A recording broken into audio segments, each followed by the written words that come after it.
sino en algún punto cómo se ejercen funciones que son fundantes del psiquismo en el tipo de familia que sea, ¿sí? Es decir, cómo se constituyen cómo se ejercen esas funciones fundantes en la vida psíquica, que son las funciones maternales y paternales, es decir, las funciones de sostén, cobijo, contención, cuidado y acompañamiento de las generaciones más jóvenes, y todas las funciones que son las del orden de la pautación de la vida social, de las normas que se van estableciendo para todo el proceso de socialización de un niño. Y esas son básicamente las dos funciones.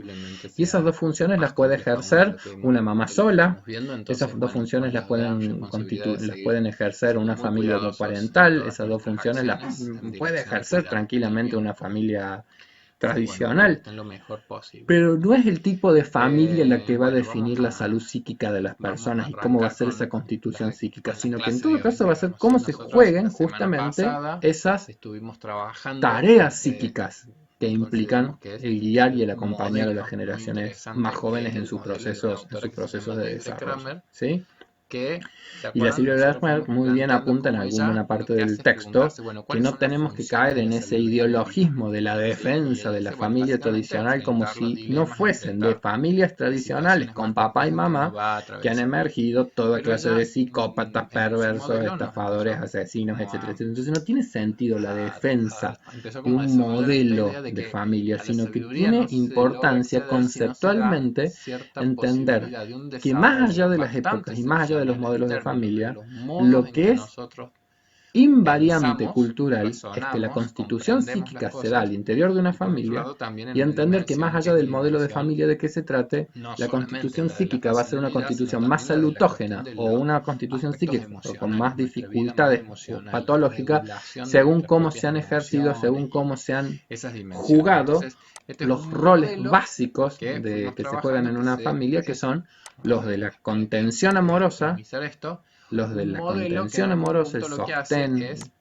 sostén emocional, la validación de tu existencia subjetiva como ser en un contexto que valide esa cuestión emocional, y por otro lado, cómo se juega todo lo que es el orden de la pautación, la pauta, la legalización, lo que define las relaciones al interior de ese grupo familiar.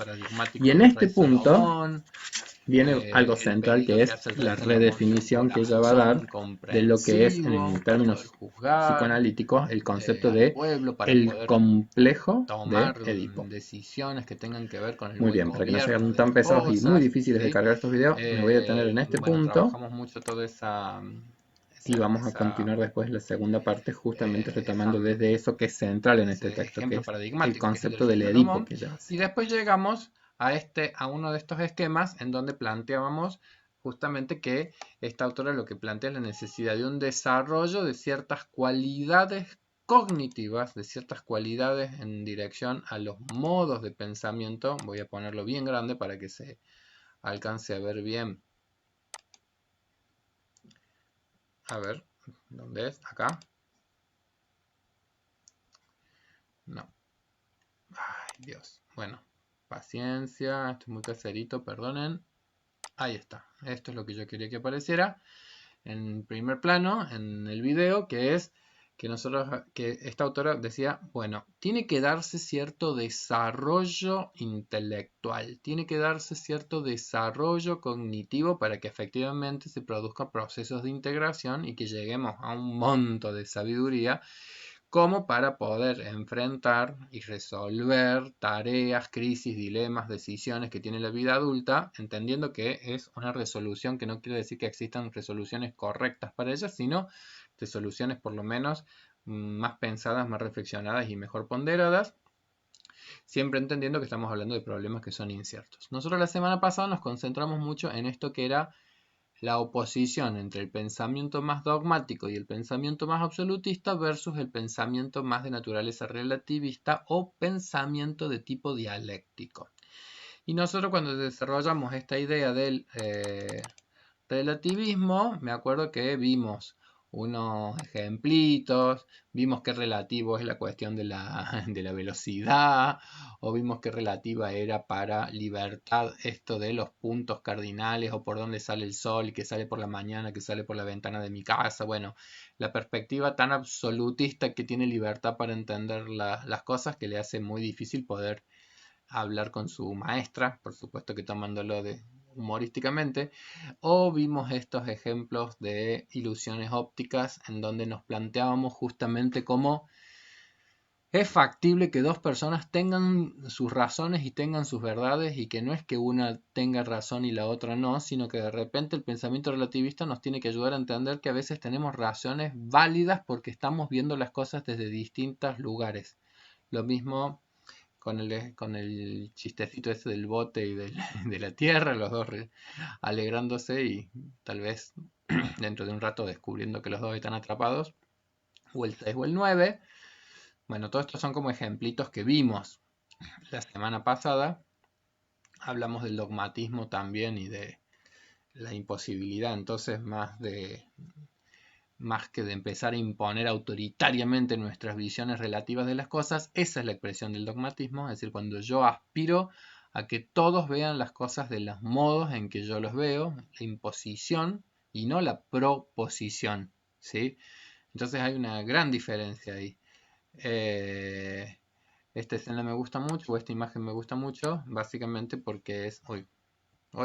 perdón, esta. Digo porque un poco es quizás la expresión de a qué hace referencia también la cuestión como del dogmatismo, ¿sí? Es decir, una imposibilidad de pensar autónomamente porque quizás otros ya pensaron por nosotros y en algún punto uno no puede llegar a la lucidez, básicamente. Uno no puede llegar a la lucidez, básicamente, por una imposibilidad de poder ser más autónomo en los modos de pensar. Yo en la clase de hoy pienso compartirles un video muy lindo, a mí me gusta mucho, de un creador muy significativo en el mundo de las computadoras, el que generó la línea Apple y que tiene una historia de vida que él la narra, y la narra muy linda y la narra muy, muy interesante eh,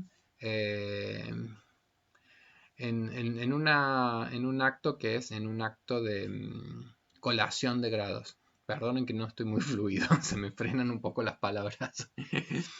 Pero digo, Steve Jobs en este acto de colación de grados da un discurso muy interesante en donde habla justamente de los modos en que él ha ido enfrentando y él ha ido tratando de ir resolviendo algunos dilemas o algunas vicisitudes o algunas cosas complejas que fue enfrentando en la vida, y en donde aparece también el distanciamiento que él ha tenido de los pensamientos más absolutistas o de los pensamientos más dogmáticos. Entonces, parte de la clase de hoy va a ser un video que les voy a compartir como para que todos estos elementos, para que todos estos componentes de los cuales nosotros vamos hablando se hagan como más palpables, digamos, en un personaje en particular, digamos, y en su narrativa particular, ¿sí?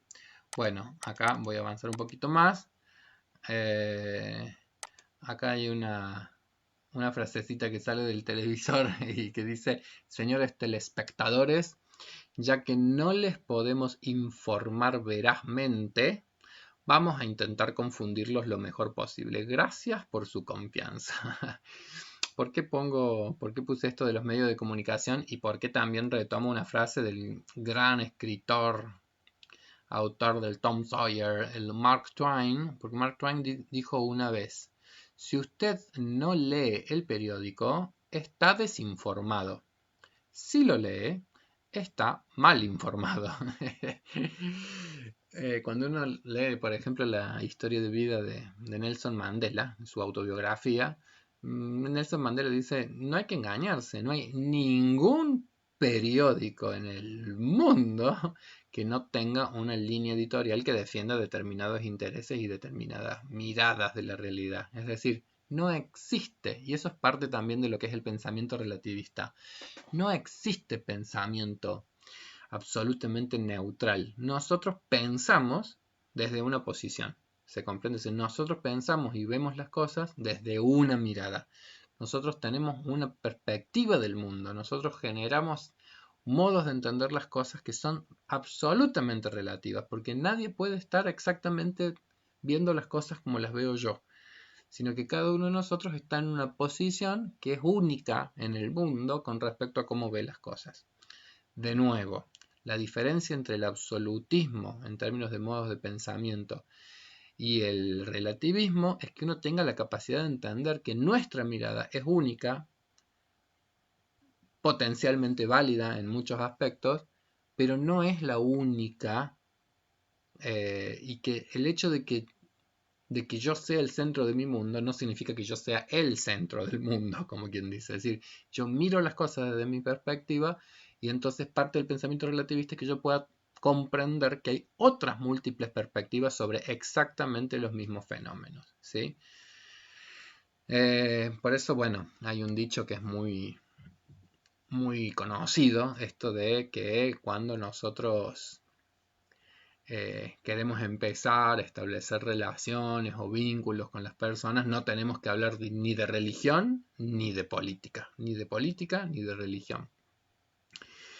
Que es en líneas generales yo creo que es un buen consejo, básicamente porque tanto la política como la religión son temas que nos apasionan intensamente y nos definen identitariamente con fuerza, es decir, nuestras elecciones religiosas o nuestras elecciones políticas, nuestras posiciones en esos temas, no son temáticas menores en términos de la identidad personal de cada uno de nosotros, porque uno, qué sé yo, para uno definirse creyente o definirse agnóstico, o definirse ateo, es decir, definirse a sí mismo en alguna de esas categorías tan centrales como es la dimensión religiosa, o definirse de determinada ideología política, o, para entenderlo más fácilmente, digamos, es decir, definirse como de Belgrano o definirse como de Talleres lleva a identidades brutalmente distintas a unas a otras y por lo tanto confrontadas en muchos aspectos. Entonces, bueno, es como que el consejo habitual es ciertas temáticas, mejor no las toquemos si no queremos herir susceptibilidades, ¿sí?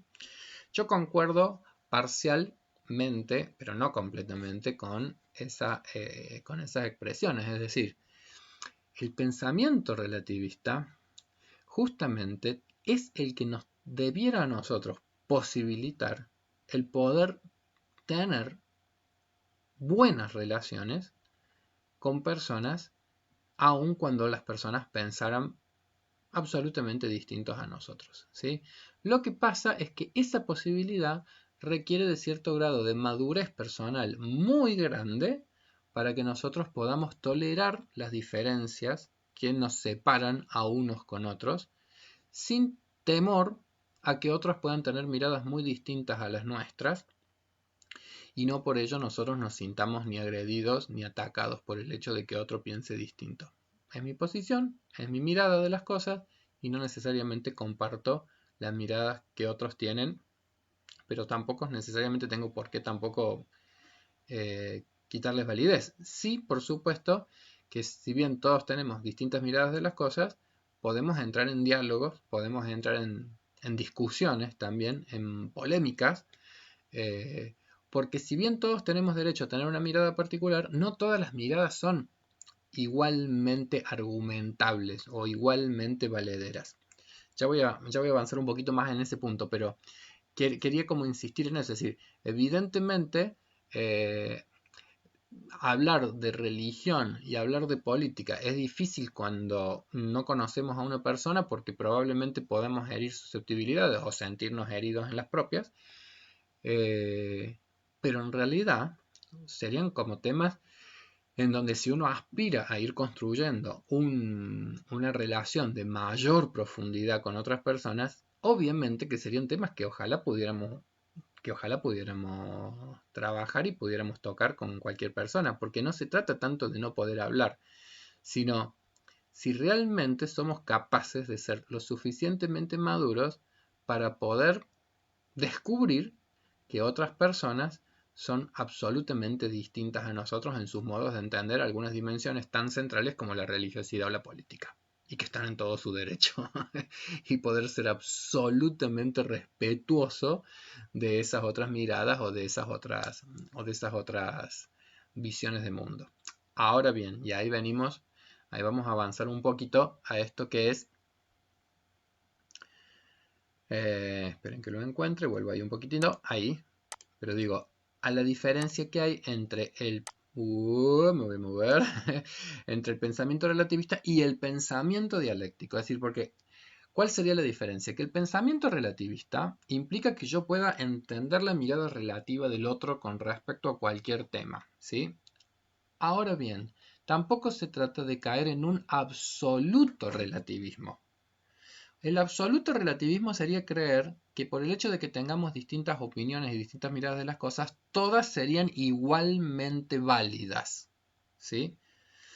Entonces alguien podría, qué sé yo pienso que una relación tiene que ser algo basado en el mutuo, qué sé yo, respeto, etcétera, etcétera, y alguien podría decir, no, yo creo que en una relación entre un hombre y una mujer, los hombres tienen que mandar, las mujeres tienen que obedecer.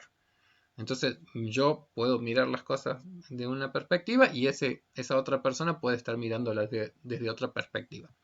Entonces digo, ¿de qué se trataría caer en un absoluto relativismo? El absoluto relativismo sería pensar que aunque por mirar las cosas de maneras distintas, todas las miradas son igualmente válidas. Y ese no es el punto del relativismo, ¿sí? Es decir, ¿por qué?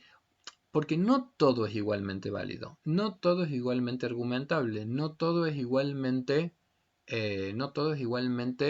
eh, justificable.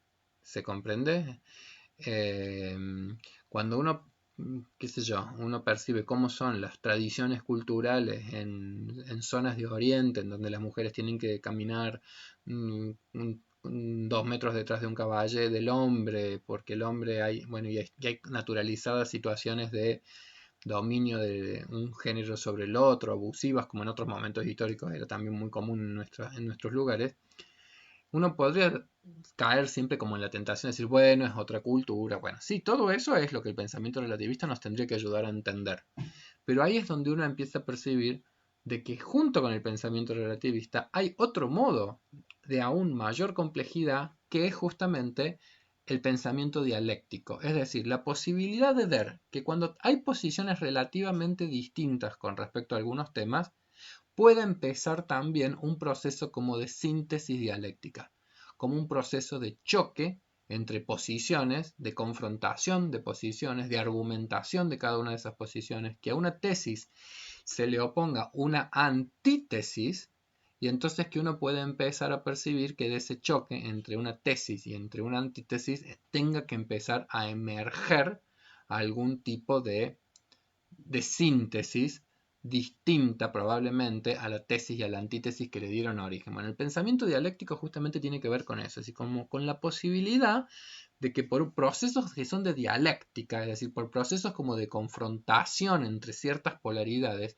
que como por procesos de conflicto, como hay conflictos cuando nosotros nos enfrentamos con posiciones relativamente distintas, igualmente podamos llegar como a situaciones de resolución de esas tensiones dialécticas que han emergido entre posiciones relativamente distintas. ¿Sí? Ahora se los digo en cordobés básico. Para ejemplos bien cotidianos de cómo esto es lo que está en la base de los conflictos en las relaciones interpersonales, en los vínculos, en las historias familiares, etcétera, etcétera.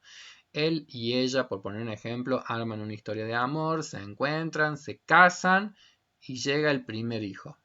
Y cuando llegan los primeros hijos empiezan las típicas discusiones, como por ejemplo decir, bueno, ¿lo vamos a mandar a una escuela religiosa? No, lo vamos a mandar a una escuela laica.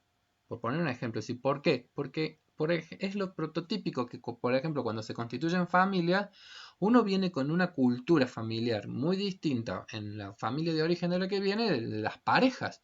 Entonces, justamente en los inicios de la vida adulta es cuando muchas veces empiezan los choques porque nosotros tenemos pensamientos más dogmáticos traídos cada uno de su propio núcleo familiar y empiezan muchas veces los choques y al mismo tiempo empieza la posibilidad de empezar a madurar, por ejemplo, en las relaciones de pareja, cuando uno es cada vez más capaz de relativizar las cosas, entender cómo tu pareja está viendo las cosas de manera relativamente distinta y justamente, ya vamos a ver la función que tienen los componentes amorosos, porque hay ciertos componentes amorosos, somos de a poco más capaces de empezar a hacer un esfuerzo de ponernos en el lugar del otro, es decir, tratar de ver, bueno, por qué el otro está viendo las cosas así, por qué el otro lo mira de esta manera, argumentar también nuestra propia mirada, tratar de llegar a acuerdos, tratar de llegar a concordancias. Bueno, todo este ejemplo que estoy dando ya es como que empieza a hacerse evidente que todo lo que es de la faz cognitiva no va desunida del componente emocional. Al contrario, va profundamente vinculado al componente emocional. Vuelvo un poquito. Cuando nos dicen no hablar de política y religión con un desconocido, justamente es porque como no tenemos un vínculo emocional con esa otra persona, cuando vos estás ante un desconocido, al no tener un vínculo emocional, la emoción no va a poder contener nuestras discrepancias en los modos de pensar. Es decir, si no hay un enlace más profundo, es más fácil que, si piensa muy distinto a mí, no quiero saber nada con este fulano. No, mira, qué distinto que es a mí, no, ni nos va a interesar. Entonces, en realidad, los procesos justamente de mayor madurez vienen de la mano de esos encuentros o desencuentros que vamos teniendo con aquellas personas con las cuales además tenemos lazos emocionales profundos, porque son muchas veces los que más nos invitan a desarrollar el pensamiento más relativista, a ver cómo está pensando el otro las cosas. ¿Se comprende? Sí, ¿cómo está pensando el otro las cosas? Porque tal vez yo la miro desde una perspectiva y resulta que el otro lo está mirando de una perspectiva totalmente distinta. Entonces, poder empezar a relativizar viene muy de la mano con esa intensidad amorosa con la cual nosotros estamos viviendo un determinado vínculo. Voy contando esto y me estoy acordando de una alumna que para mí fue tan clara en un ejemplo que ella dio en una clase y que para mí, dice, ella se había jubilado, tenía más tiempo, entonces desde su perspectiva relativa estaba como convencida de que estaba haciendo una gran ayuda porque ibas, ahora que tenía mucho tiempo tras la jubilación, ibas con mucha asiduidad a visitar a su hija, a ayudarle en algunas cosas de la casa, en arreglarle las plantitas, etcétera, etcétera. Entonces, desde su perspectiva relativa, estaba haciendo una obra extraordinaria, ¿sí? Hasta que un día, de repente, dice, mi hija me paró en seco y me dijo, mamá, basta, no vengas más a casa, basta de invadirme mi lugar. Inventate una propia vida, create una propia vida, no te quiero ver más por acá todos los días, bla, bla, bla. ¡Wow! Entonces, bueno, se armó por supuesto que un conflicto interpersonal importante, pero para esa mujer, en realidad ella lo contaba esa anécdota como un momento de mucho aprendizaje para ella, porque en algún punto, digo, fue esto de cómo uno a veces mira las cosas desde una manera y cree que es la única mirada posible que tiene las cosas. Y esa es como una de las grandes confusiones que hay justamente con la cuestión del relativismo. Es decir, cuando nos cuesta poder percibir que nosotros vemos las cosas de una manera, pero el otro la puede estar viendo de una manera muy distinta. ¡Ay, pero si te estoy ayudando! Y es mi perspectiva. Pero si te estoy ayudando. Y de repente del otro lado te contestan, no, me estás invadiendo. ¿Se comprende? Y es algo muy parecido a este esquema. Pero si te estoy ayudando, mirá. No, me estás invadiendo, mirá. Entonces, cada uno, en realidad, está teniendo una percepción subjetiva tan distinta, pero son válidas ambas. Y esa es la complejidad muchas veces de los fenómenos humanos. Que los fenómenos humanos no tienen lecturas unívocas, sino que tienen lecturas que son subjetivas. Entonces de repente nosotros siempre nos han ensalzado la objetividad. El pensamiento relativista más bien nos ayuda a entender que hay una intersubjetividad, que no es tan fácil llegar a poder definir completamente algunos fenómenos humanos que tienen una alta dosis de ambigüedad. Ahora bien, ¿eso quiere decir que entonces en la condición humana es inevitable el conflicto? No, quiere decir que el pensamiento más complejo es el que entiende que el conflicto es inevitable en la condición humana. ¿Se entiende? Es decir, que es inevitable. No quiere decir que sea irresoluble, porque ahí es donde entra justamente a tallar la dialéctica, el pensamiento dialéctico. Es decir, el pensamiento relativista nos posibilita entender que como de todas las cosas tenemos miradas relativamente distintas, el conflicto es una parte inevitable del conocimiento, de la producción del conocimiento, de los vínculos de las relaciones en la condición humana. Y la dialéctica es el pensamiento que nos permite ya no solamente entender que la lógica y de los vínculos y de la construcción del saber es conflictiva, sino que además de ser conflictiva, hay posibilidades resolutivas también en el conflicto. Es decir, que del conflicto también puede haber una emergencia. ¿Qué es la emergencia dialéctica? La emergencia de algún tipo de resolución de esto. ¿Sí? Yo te estoy ayudando. No, vos me estás invadiendo. Miradas distintas, que cuanto más dogmáticas, por supuesto, fuesen las personas, podría llegar a ser de un grado de intransigencia que esto deviniera simplemente en un choque y en una cuestión agresiva y en una cuestión como de distanciamiento o en una cuestión de ofensas irreconciliables o, como en el caso de esta historia, simplemente una invitación a que cada uno se ponga en el lugar de la otra. No, mamá, mira, ponete en mi lugar. Imagínate que yo fuera a tu casa todo el tiempo, no sé qué, sin consultarte, sin preguntarte, no sé qué, no sé cuál. ¿Cómo te sentirías? Entonces de repente la otra persona también le puede decir, bueno, discúlpame hija, pero mira, ponete en mi lugar, yo pensé que te estaba dando una mano, yo pensé que te venía muy bien, no sé qué, no sé cuál, vos nunca me dijiste nada, etc. Ponete en mi lugar. Entonces, si de repente hubiese una cuestión relativista, que cada uno puede tomar esas posiciones y pueden empezar a entender cómo, claro, cómo cada uno estaba teniendo una mirada distinta del mismo fenómeno, entonces si uno puede justamente empezar como en un diálogo productivo con un otro, por ejemplo, ya eso que era relativo empieza a posibilitar que el conflicto empiece a tener una resolución dialéctica. Es decir, no, esta era mi posición, bueno, esta era la mía, bueno, pero mira mi mirada, ponete en mi lugar, bueno, vos ponete en el mío, ahora yo te entiendo a vos, es decir, de repente hay como toda una emergencia en donde está la posibilidad de que emerja también un mayor grado de madurez, de comprensión, de tolerancia, de entendimiento mutuo, de concordia y por supuesto digo todo eso puede estar muy favorecido si en los vínculos hay cuestiones amorosas que sostienen justamente y posibilitan esos movimientos no tan sencillos de empatizar y de ponerse entonces en el lugar del otro, ¿sí? Así que bueno, ¿cómo vamos? Entonces habíamos llegado a este punto.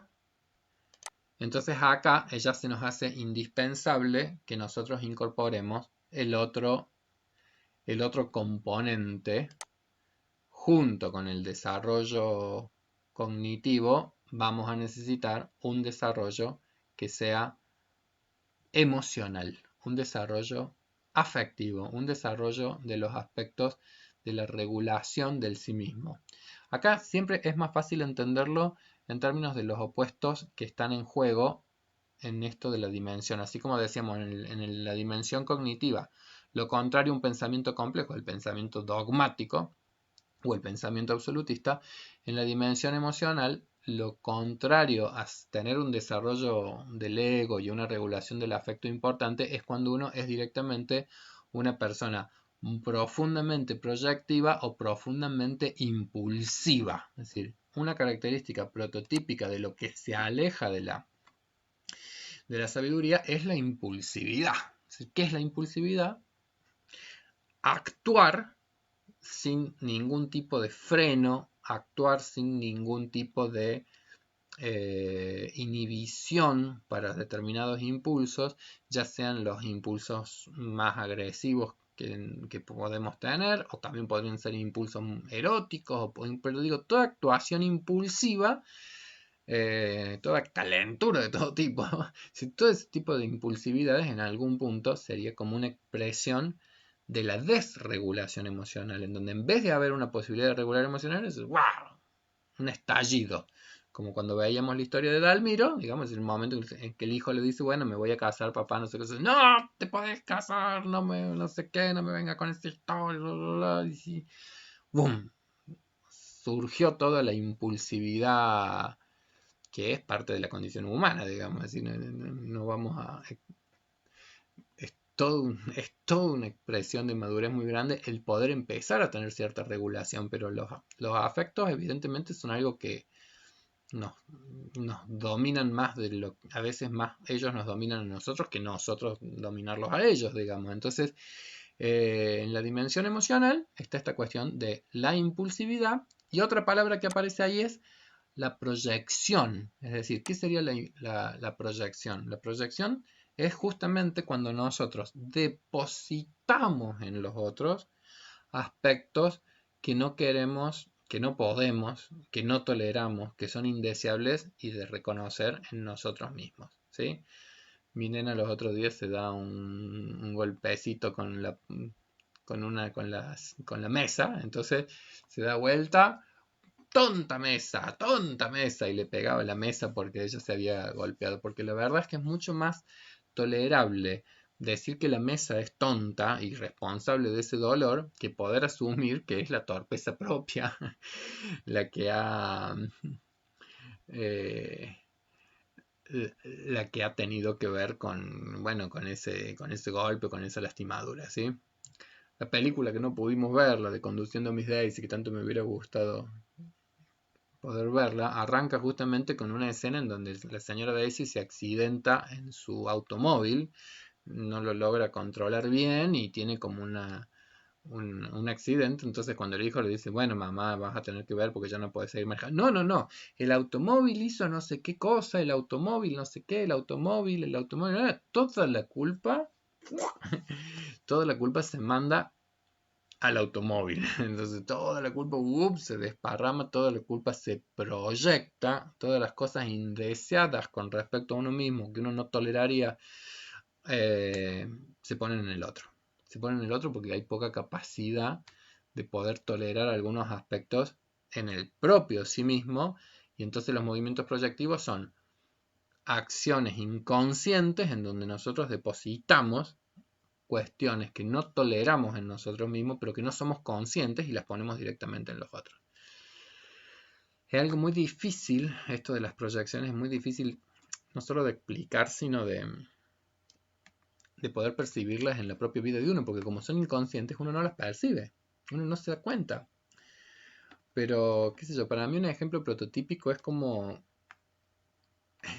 que es un acto para mí proyectivo, pero de gran parte de los seres humanos, ¿sí?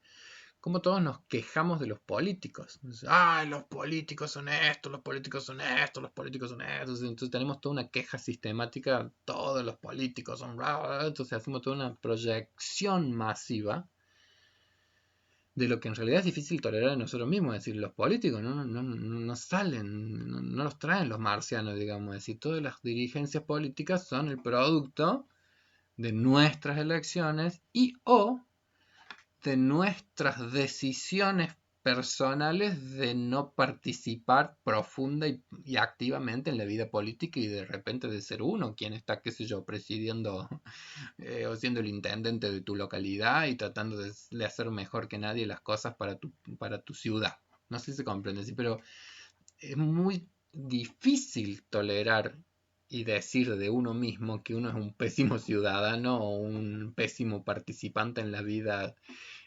colectivas, y es más sencillo estos movimientos que son tan masivos y que son tan proyectivos, que es poner todo en otros, ¿sí? Todas las cosas se ponen en los otros. Otro ejemplo de las proyecciones tan prototípicas es en las vidas familiares, las ovejas negras. Así, wow, chau, no, encontrar una oveja negra es la estrategia prototípica de sacarse de encima de todo tipo de problema. Ya encontraste, como quien dice, el culpable. Piensen ustedes que estas cuestiones proyectivas son tan de la condición humana que vamos a encontrar, por ejemplo, todas las historias de los chivos expiatorios como parte de la cultura. Es decir, las sociedades permanentemente necesitan encontrar a alguien en quien culpar las cosas.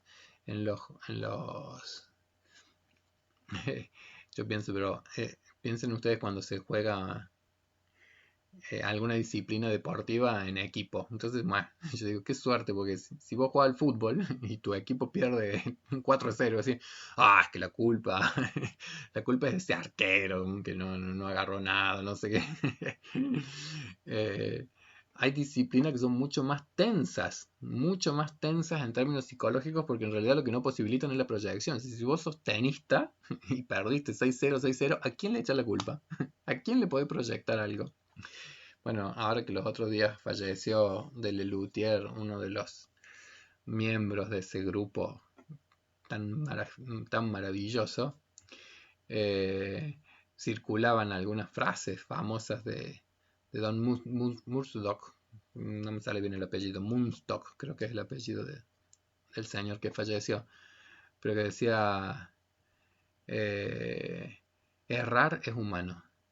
Echarle la culpa a otro es más humano aún, o algo por el estilo, digamos. Entonces digo, los movimientos proyectivos y la impulsividad y los movimientos proyectivos vendrían a ser como la contracara del desarrollo emocional en dirección a lo que sería un desarrollo más maduro requerido para la sabiduría. ¿Sí?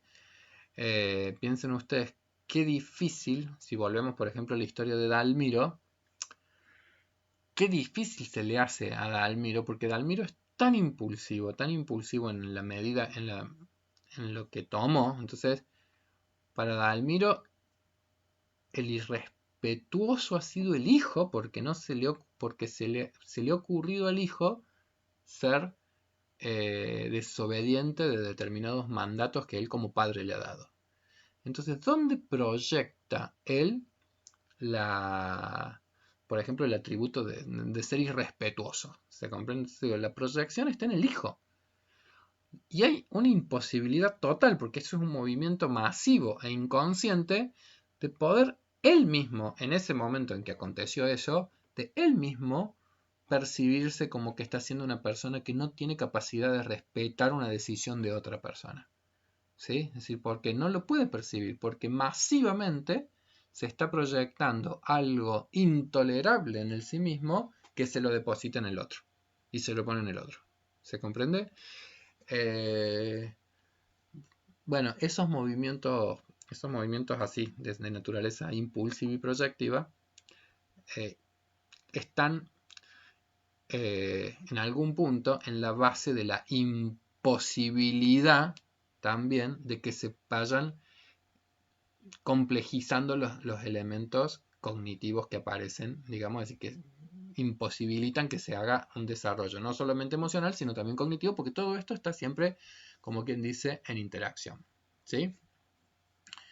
Voy a hacer un cortecito acá del video para que no se haga excesivamente largo. Y ya cuando volvamos les voy a leer una anécdota de Ana Frank. ¿Sí? Y ya van a ver cómo por ahí se nos va a hacer cada vez más evidente de qué se trata este interjuego de aspectos emocionales y aspectos cognitivos.